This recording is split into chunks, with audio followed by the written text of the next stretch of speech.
সালাম আলাইকুম। আজকে 49th বিসিএস এর জন্য ট্রিপল এর যে এক্সামটা হবে আইসিটি সাবজেক্টের উপর, সেটার জন্য আজকে আমরা ট্রান্সফরমারের উপর একটা লেকচার দেখব। ট্রান্সফরমার খুবই বেশি গুরুত্বপূর্ণ। এখান থেকে প্রশ্ন আসার সম্ভাবনা অনেক বেশি। মানে 2 থেকে 3টা প্রশ্ন আশা করা যায় ট্রান্সফরমার থেকে এবার দিবেন প্রশ্ন।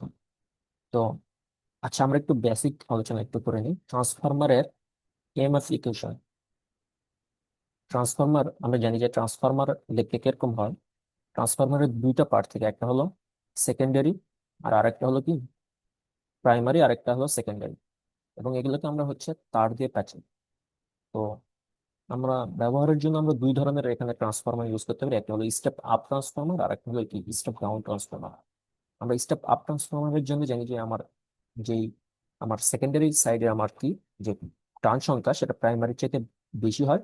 আর স্টেপ ডাউনের জন্য উল্টা কেস, আমার প্রাইমারি যেই টার্ন সংখ্যা সেটা হচ্ছে সেকেন্ডারির চাইতে বেশি হয়। এখন আমার যে আমার ইএমএফ যেটি ইন্ডিউস হচ্ছে আমার যে প্রাইমারি সাইডে সেটার মান হবে কি 4.44 F in 1 5 এখানে হলো ম্যাক্সিমাম ফ্লাস। আর সেকেন্ডারির জন্য 4.44, এখানে জাস্ট N1 আর N2টা চেঞ্জ হয়, তাহলে আমার E1 এর যে ভ্যালু সেটা হলো কি 4.44 F 5 ম্যাক্স। আর আমার কি, যদি আমরা প্রাইমারি সাইডের জন্য নিচ্ছি ওই জন্য প্রাইমারি সাইডের টার্ন সংখ্যা দিয়ে এটা গুণ করা হবে। আর সেকেন্ডারির জন্য কি 4.44 F 5 ম্যাক্স N2 হলো বেসিক সূত্র। আর আমার যে ট্রান্স রেশিও সেটা হলো কি, আমার প্রাইমারি চাইতে আমার সেকেন্ডারি কত গুণ বেশি ভোল্টেজটা স্টেপ আপ করতেছে, সেইটাই হচ্ছে আমার কি ট্রান্স রেশিও। এই জন্য E2/E1 এটা করলেই আমরা কি পেয়ে যাই, আমার হচ্ছে আমার যে ট্রান্স রেশিও সেটা আমরা এখান থেকে পেয়ে যাই। E2/E1 করলেও আমরা পাই, অথবা N2/N1 করলেও আমরা কি ট্রান্স রেশিওটা এখান থেকে আমরা পাইতে পারি। তো এই ইকুয়েশন গুলো কি জানা অনেক বেশি গুরুত্বপূর্ণ। আর ইকুইভ্যালেন্স সার্কিট, আমরা জানি যে ট্রান্সফরমারের জন্য আমরা যে ইকুইভ্যালেন্স সার্কিট সেটা হচ্ছে এরকম। আমার এখানে R1 থাকবে, যে X1 এই সাইডে আমার ইন্ডাকটেন্স, আর এখানে আমার একটা এক্সাইটিং ব্রাঞ্চ থাকে, সেখানে একটা আমার কারেন্ট কম্পোনেন্ট থাকে। আর আরেকটা হলো আমার আরেকটা ম্যাগনেটাইজিং কম্পোনেন্ট থাকে, সরি একটা হলো আরসি থাকে, কপার লস, আর একটা হলো ম্যাগনেটিজম XM এটা থাকে। এবং ওই পাশের জন্য আমার পাশের জন্য সেকেন্ডারি পাশের জন্য আমার হচ্ছে এখানে R2, আর এখানে কি থাকবে GX2, আর এই সাইডে আমার লোড এখানে কানেক্ট করি, তাহলে equivalent circuit of transformer R2 GX2। এখানে সিরিজ রেজিস্ট্যান্স হচ্ছে আর ওয়ান আর ওয়ান হচ্ছে প্রাইমারি সাইডের জন্য, আর টু হচ্ছে সেকেন্ডারি সাইডের জন্য। X1 X2 হলো লিকেজ রিঅ্যাক্ট্যান্স। আর এখানে আমার যে কোর লস কম্পোনেন্ট আছে আরসি, যেটা আরসিটা হচ্ছে আমার কি, এটা হচ্ছে হিস্টেরিসিস লস আর এডি কারেন্ট যেটা লস হয় সেটার জন্য আমরা আরসিটি ব্যবহার করি। আর ম্যাগনেটাইজিং কম্পোনেন্ট হচ্ছে আমার XM। আচ্ছা, এটা হলো আমার ইকুইভ্যালেন্ট সার্কিট ফর ট্রান্সফরমার, আশা করি এটা সবাই জানেন।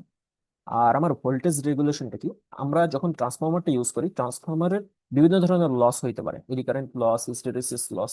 এটার জন্য আমরা যে আমার ইন্ডিউস যেটা হয়, আমার নো লোডে যেটা হয়, আর যেটা আমরা লসের পরে যে ভোল্টেজটা পাই সেটা কি হয় সেম হয় না। এই জন্য এই দুইটা কি হয় না, সেম হয় না। এই জন্য ভি ফুল লোড আর নো লোড কি হয় না, যেহেতু সেম হয় না এই জন্য একটা ভোল্টেজ ডিফারেন্স এই দুইটার মধ্যে থাকে। এই দুইটার ডিফারেন্সই হচ্ছে কি, আমরা যদি ভাগ করি ভি নো লোড আর minus V full load divided by V full load, যদি আমরা করি তাহলে আমরা হচ্ছে ভোল্টেজ রেগুলেশনটা আমরা এখান থেকে পাইতে পারি। আর ভোল্টেজ রেগুলেশনটা হচ্ছে আমার পার্সেন্টেজে ব্যবহার করা হয়। আচ্ছা, এটা মনে রাখার আরেকটা শর্ট টেকনিক আমরা বলতে পারি যে আমরা জানি তো নো লোড, যেহেতু নো লোডের ভোল্টেজ অবশ্যই বেশি হয় আর ফুল লোডের ভোল্টেজ কি হয়, কম হয়। ঠিক আছে, তাহলে ভোল্টেজ রেগুলেশনটাকে এভাবে বলা যেতে পারে যে আমরা এখানে বলতে পারি বেশি মাইনাস কম বাই কম কিন্তু 100%। আমরা যদি আমি জানি বেশি কোনটা থেকে পাই, V no load divided by V full load আর divided by V full load, যেহেতু আমার কম, ইন্টু 100% যদি আমরা করি তাহলে আমরা এখান থেকে পাই ভোল্টেজ রেগুলেশনটা এখান থেকে পেয়ে যেতে পারি। আচ্ছা, আর আরেকটা টপিকস,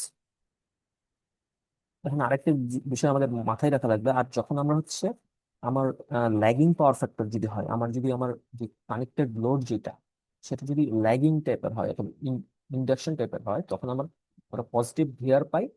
কারণ আমার যে ভি নো লোড সেটার মান হচ্ছে কি, ভি নো লোড ল্যাগিং এর জন্য এটার মানটা হচ্ছে বি ফুল লোডের চাইতে বেশি হয়, এই জন্য আমরা পজিটিভ ভোল্টেজ রেগুলেশন পাই। আর যখন আমার লিডিং পাওয়ার ফ্যাক্টর থাকে, যখন আমার ক্যাপাসিটিভ কম্পোনেন্ট যদি বেশি থাকে, তখন আমার যে ভোল্টেজ যেটা ভি নো লোডের চাইতে আমার ভি ফুল লোডে কিন্তু বেশি হয়। যেহেতু তখন আমরা বিয়োগ করে নেগেটিভ ভ্যালু পাই, তখন হচ্ছে নেগেটিভ ভোল্টেজ রেগুলেশনটা পাই। এটা একটা ইম্পর্টেন্ট বিষয়, এটা এমসিকিউতে আসতে পারে যে হচ্ছে আমরা কখন ভোল্টেজ রেগুলেশনটা পজিটিভ পাই, কখন নেগেটিভ পাই। ভোল্টেজ রেগুলেশন আমরা যখন হচ্ছে আমার ইন্ডাকশন টাইপের লোড থাকে, ইন্ডাকটিভ লোড থাকে অথবা ল্যাগিং পাওয়ার ফ্যাক্টরের যখন লোড থাকবে, তখন আমরা ল্যাগিং পাওয়ার ফ্যাক্টর পাবো। আর যদি আমার ক্যাপাসিটিভ টাইপের লোড বেশি থাকে, তখন আমরা কি লিডিং পাওয়ার ফ্যাক্টর পাবো। ইফিসিয়েন্সি আমরা জানি যে আমরা যে মেশিন যেটা, আহ, আমরা যে ইনপুটটা দেই, অ্যাকচুয়ালি আমরা ইনপুট আর আউটপুট কি কখনো কি হয় না, অ্যাকচুয়ালি ইন জেনারেল সমান হয় না, কিছু আমার লস থাকে এখানে।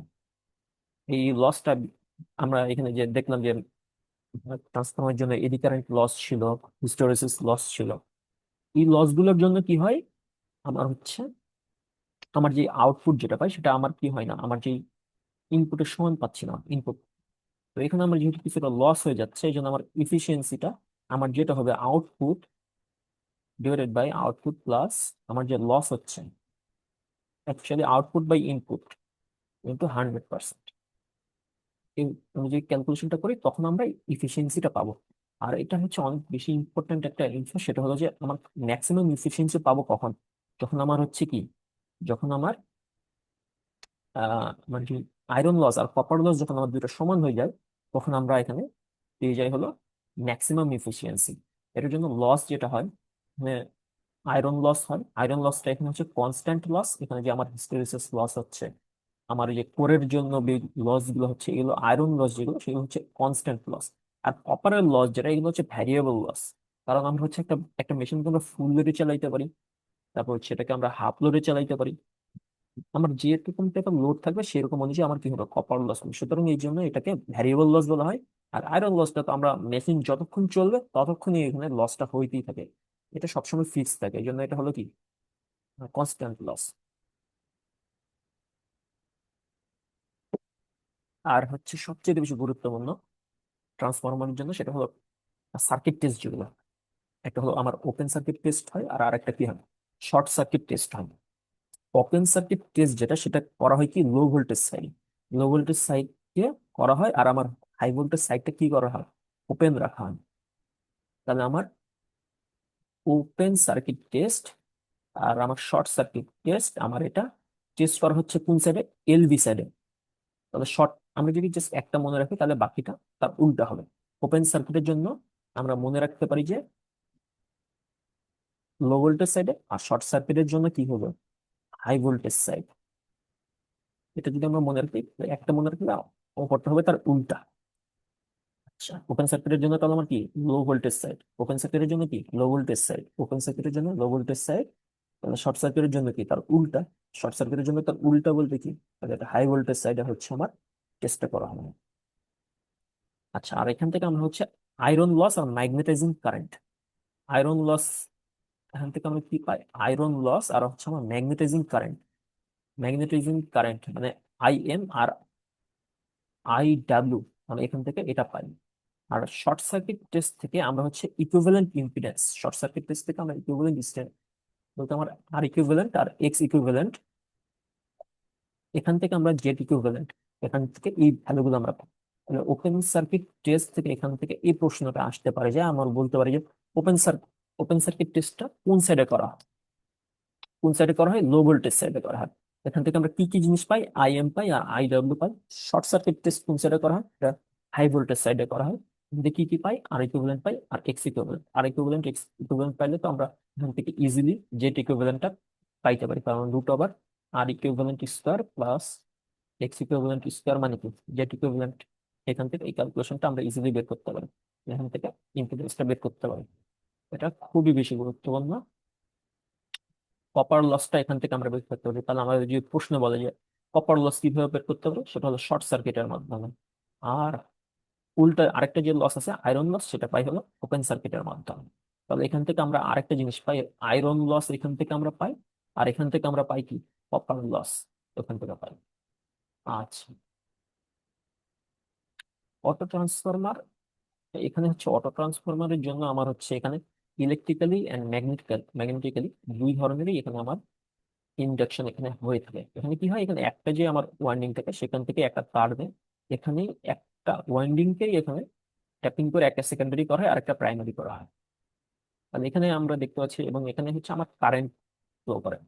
কারেন্ট যখন আমরা ফ্লো করব তখন হচ্ছে আমার অটো ট্রান্সফরমারটা এখানে কাজ করবে। তাহলে আমরা এখানে দেখতে পাচ্ছি যে এখানে বোথ ইলেকট্রিক্যাল অ্যান্ড ম্যাগনেটিক্যালি দুইভাবে এটা কি থাকে অটো ট্রান্সফরমার জন্য কাপড় অবস্থায় থাকে। আচ্ছা, তো এটা খুব বেশি গুরুত্বপূর্ণ না, কারণ এখানে এই প্রশ্নটা আসতে হবে single winding and primary, both primary and secondary single winding হিসেবে কাজ করে। আর এখানে সুবিধা কি, সুবিধা হচ্ছে আমার মোর ইকোনমিক্যাল। আমার তার যেহেতু কম লাগতেছে, একটা ওয়াইন্ডিং এ আমার হয়ে যাচ্ছে, সেহেতু এটা more economical and small voltage ratio, not suitable where isolation is required. যেখানে আমার আইসোলেশনের প্রয়োজন হয়, সেখানে কিন্তু আমরা এই কাজটা আবার করতে পারবো না। আচ্ছা, এটা আমাদের এখন পর্যন্ত যেগুলো আলোচনা করলাম এটা হলো আমার হচ্ছে সিঙ্গেল ফেজ ট্রান্সফরমার। এখন একটু থ্রি ফেজ ট্রান্সফরমার নিয়ে একটু আলোচনা করতে পারি। এটা পরীক্ষার জন্য খুব বেশি গুরুত্বপূর্ণ না, কারণ হচ্ছে সিঙ্গেল ফেজটা বেশি গুরুত্বপূর্ণ। আমরা কত ধরনের কানেকশন আমরা দেখতে পাই, ট্রান্সফরমারের যে উইন্ডো সেটা হচ্ছে আমার ডেল্টা আর ওয়াই, এই দুইটার চার ধরনের কম্বিনেশন হইতে পারে। Delta delta delta Y, Y delta, Y Y. তো এখান থেকে কি আসতে পারে, ইউজ আসতে পারে, কোনটা কোন দিক দিয়ে ভালো হয়। যেমন আমরা এখানে যে আছে আমার যে ওয়াই ওয়াই, এটা হচ্ছে হাই ভোল্টেজ লং ডিস্টেন্স ট্রান্সমিশনের জন্য আমার প্রয়োজন হয়। যখন আমরা আমরা ট্রান্সফরমারটাকে আমরা হচ্ছে আমার পাওয়ার গ্রিডের সঙ্গে আমরা যখন যুক্ত করে দিই আমার পাওয়ার জেনারেশন স্টেশন থেকে, তখন আমার কি হয়, ভোল্টেজটাকে অনেক হাই ভোল্টেজে করা হয় এবং লং ডিস্টেন্সে পাঠানো হয়। তখন আমরা হচ্ছে ওয়াই ওয়াই কানেকশনটা ইউজ করা হয়। তাহলে এটা পাওয়ার জেনারেশন স্টেশন থেকে আমার যে লং ডিস্টেন্সের জন্য যখন আমরা পাঠাবো, তখন হচ্ছে এই কানেকশনটা আমরা দিতে পারি ওয়াই ওয়াই। আর ডেল্টা ডেল্টা আমরা কি করতে পারি, low voltage high current application, যেখানে আমার লো ভোল্টেজ থাকবে এবং হাই কারেন্ট যখন থাকবে তখন আমরা কি ডেল্টা ডেল্টা কানেকশন ইউজ করতে পারি। Low voltage high current application পাই। ইন জেনারেল এটা তো খুব বেশি আমরা দেখা যায় না, এই দুইটা খুব বেশি আমরা দেখতে পারি, ওয়াই ডেল্টা আর ডেল্টা ওয়াই। আমার ওয়াই ডেল্টাকে আমরা হচ্ছে স্টেপ ডাউন হিসেবে ইউজ করতে পারি। ওয়াই ডেল্টাকে আমরা স্টেপ ডাউন, আর ডেল্টা ওয়াই কে আমরা এখানে কি হিসেবে ইউজ করতে পারি, স্টেপ আপ হিসেবে ইউজ করতে পারি। এর রিজন আছে আমরা কি জন্য এটাকে ওয়াই ডেল্টাকে স্টেপ ডাউন আর ওয়াই ডেল্টা ওয়াই কে স্টেপ আপ করতেছি। কারণ আমরা জানি যে এই ডেল্টার ক্ষেত্রে আমার কি হয়, আমার কারেন্টটা ভোল্টেজ আমার সেম থাকে, আর কারেন্টের মানে এখানে √3 গুণ কি হয়ে যায়, একটা হিসাব ক্যালকুলেশন আছে। তো এইটার জন্য suitable for step down transformer. আর ডেল্টা ওয়াই এটা হলো কি স্টেপ আপ ট্রান্সফরমার হিসেবে আমরা এটা ইউজ করতে পারি। আচ্ছা,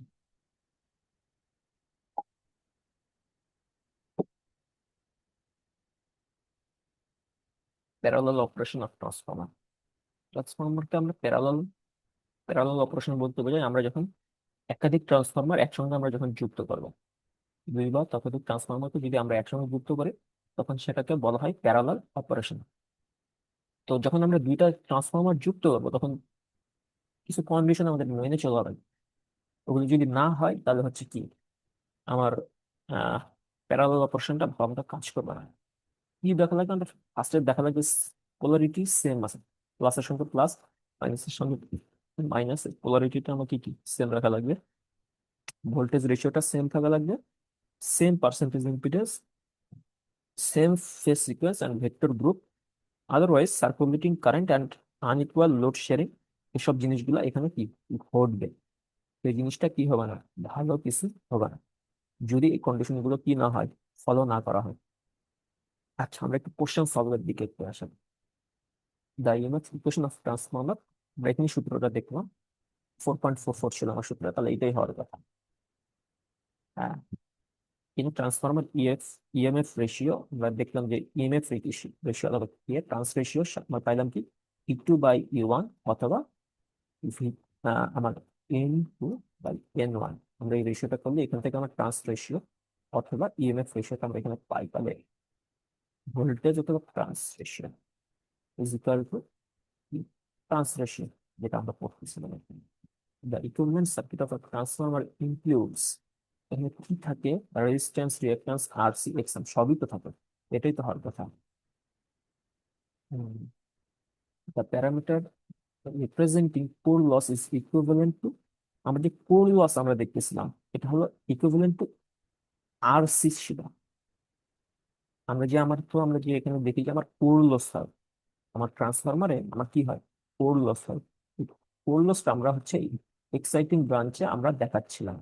আমার যে আরসি যেটা ছিল সেটা দ্বারা আমরা কোর লস বুঝাচ্ছি, আর আইএন এটা দ্বারা হচ্ছে আমার আমার যে ইডি কারেন্টের জন্য যে লসটা হচ্ছে সেটা আইএম দ্বারা দেখাচ্ছিলাম।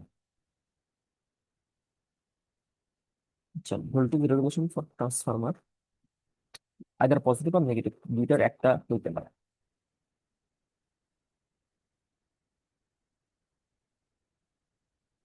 কারণ আমরা দেখতেছিলাম কি, ল্যাগিং এর জন্য হচ্ছে আমরা পজিটিভ পাচ্ছিলাম, লিডিং এর জন্য নেগেটিভ পাচ্ছিলাম, এটা আমরা আলোচনা করছি আলহামদুলিল্লাহ। Which load condition which load condition gives negative voltage regulation, কখন আমরা ভোল্টেজ রেগুলেশন নেগেটিভ পাবো, যখন হচ্ছে আমার লোড যেটা ওটা যদি আমার হচ্ছে কি হয়, লিডিং হয়, তখন আমরা, অথবা আমার যদি লিডিং পাওয়ার ফ্যাক্টর থাকে, তখন আমরা এখান থেকে কি পাই, নেগেটিভ পাই। ট্রান্সফরমার এফিসিয়েন্সি ম্যাক্সিমাম হবে কখন, যখন আমার আয়রন লস আর কপার লস কি হয়ে যায়, সমান হয়ে যায়। Which test gives the iron loss, iron loss আমরা দেখলাম এটা হলো আমার শর্ট, আমার যে ওপেন সার্কিট যে টেস্ট ছিল সেখান থেকে আমরা কোর লস পাচ্ছি, আর শর্ট সার্কিট থেকে আমরা কি পাবো, কপার লস পাবো। In short circuit test which side is shorted, খুবই বেশি গুরুত্বপূর্ণ, যেটা বললাম যে এই প্রশ্নগুলো খুবই বেশি গুরুত্বপূর্ণ, ওগুলো পরীক্ষাতে দেওয়ার সম্ভাবনা অনেক বেশি। আচ্ছা, short circuit test which side is shorted, low voltage সাইডে টেস্টটা করা হয়, তাহলে হাই ভোল্টেজ সাইড শর্ট করা হয় প্রবলেম। হাই ভোল্টেজ সাইডে, high voltage side is high voltage is applied at low voltage, তাহলে এলভি ইজ শর্টেড। আচ্ছা, তাহলে লো ভোল্টেজ সাইডে শর্ট করা হয়। আচ্ছা, তাহলে এখান থেকে আমরা সামারি টানতে পারি যে শর্ট সার্কিট টেস্টের জন্য কোন সাইড শর্ট করা হয়, লো ভোল্টেজ সাইড শর্ট করা হয়, আর হাই ভোল্টেজ সাইড কি করা হয়, টেস্ট করা হয়। আর আমার ওপেন সার্কিটের জন্য আমার হাই ভোল্টেজ ওপেন করা হয়, আর লো ভোল্টেজ কি করা হয়, টেস্ট করা হয়, তাই না? আচ্ছা, auto transformer in open circuit test supply is applied to low voltage side. Auto transformer uses single winding. Copper saving in auto transformer is maximum when এটা তো যখন রেশিওটা স্মল হয় তখনই তো হয় problem. Main disadvantage of auto transformer is main disadvantage of auto transformer is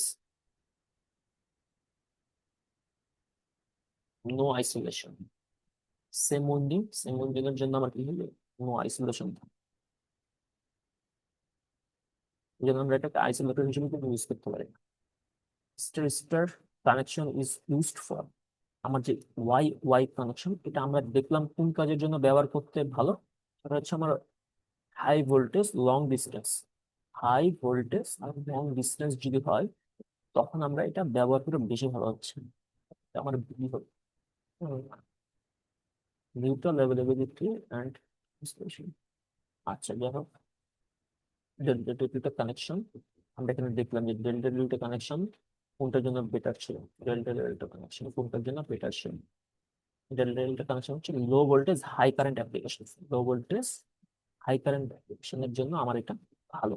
low voltage high current application.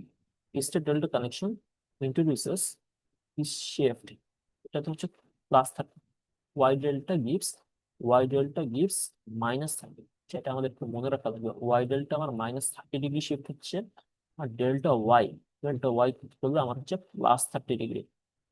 এটা একটু আমরা এনে রাখার চেষ্টা করবো ইনশাল্লাহ।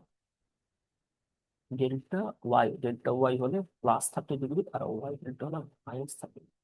Condition for parallel operation of transformer includes same trans ratio, different vector groups, এটা তো হবে না, different polarity এটা না, unequal না, তাহলে ইয়ে হবে। If polarity is not same in parallel operation, তাহলে কি হবে? ট্রান্সফরমার শেড ইকুয়ালিটি, এটা তো হওয়ার সম্ভাবনা না। এফিসিয়েন্সি এটাও ভালো না, এটাও কখন হবে না। লোড লার্জ সার্কুলেটিং এইটা হবে। তখন আমার যদি না হয় এবং মানে কন্ডিশন গুলো যদি না মিলে, তখন আমার সার্কুলেটিং এটা কারেন্ট ফ্লো হয়, যেটা expected transformer efficiency is high at ah, যেখানে হচ্ছে কপার লস আর আয়রন লস দুইটা সমান হয়, তখন আমরা এটা হচ্ছে ম্যাক্সিমাম এফিসিয়েন্সিটা পাই, হুইচ লস ইজ কনস্ট্যান্ট। অবশ্যই আয়রন লস যেটা আমার কোর লস, এটা সবসময় কি হবে, সেম থাকে, এটা লোডের উপর ডিপেন্ডেন্ট করে না। In practical transformer primary and secondary current আর রিলেটেড বাই I1, না এটা হবে না। আমার মেইন সূত্র যেটা ছিল E2/E1 N2/N1 I1/I2, কারেন্টের রেশিওটা এখানে একটু উল্টা হয়, তাহলে এখানে দেখুন কোনটা মিলে I1, এটা করতেছে। আচ্ছা, ইন আইডিয়াল ট্রান্সফার ইফিসিয়েন্সি, আচ্ছা একটা জিনিস বলে রাখা ভালো, যে আমাদের লস হয়, ট্রান্সফরমারের এফিসিয়েন্সি অনেক বেশি হয়, যেহেতু যদিও লস হয় কিন্তু তারপরও কি এফিসিয়েন্সি অনেক বেশি হয়। ইন জেনারেল ট্রান্সফরমার এফিসিয়েন্সি 90%-এর বেশি হয়, 95%-এর বেশি হয়, 90% অথবা 95%-এর বেশি হয়। আর আইডিয়াল যে ট্রান্সফরমার, সেটার এফিসিয়েন্সি কত হবে, 100% হয়। Leakage reactance is due to, কোন কারণে আমার লিকেজ রিঅ্যাক্ট্যান্স হয়, because flux is not linking both windings, এটার জন্যই হচ্ছে।